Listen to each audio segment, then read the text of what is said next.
नोंथांमोनहा बावगाराखै जानो हागौ एबा गोसोआव दं जानो हागौ दि क'क्राझार सहरनि साखाथियावनो थानाय बाथारमारि गामिनि नयस्रि ब्रह्म बिथांखौ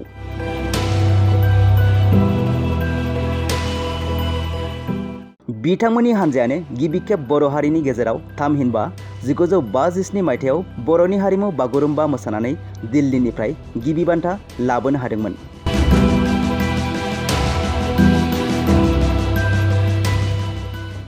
बिथाङानो गावनि आखाइजों आरोबाव मोनसे गोमोथाव हाबाफारि मावनानै दोननाय मोनसे नेरसोन।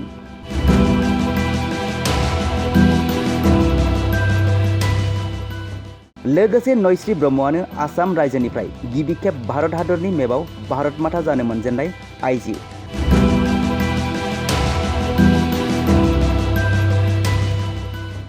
जेराव भारत हादरनि मेपआव सम सम सासे आइजोनि सावगारि होनानै समायना खालामो आरो बैबायदि भारत हादरनि मेपखौ समायनासिन खालामनो थाखाय सराइघाट दालांखौ जेब्ला बेखेवजेनदोंमोन बै हाबाफारियाव भारतनि मेपआव नयस्रि ब्रह्मखौ भारत माता थामहिनबा भारत बिमा बानायदोंमोन आरो बेखौ नोजोर होनानैनो नयस्रि ब्रह्मआ गावनि आखाइजों भारत हादरनि मेपखौ आगर एरनाय नेरसोना दाबो दं।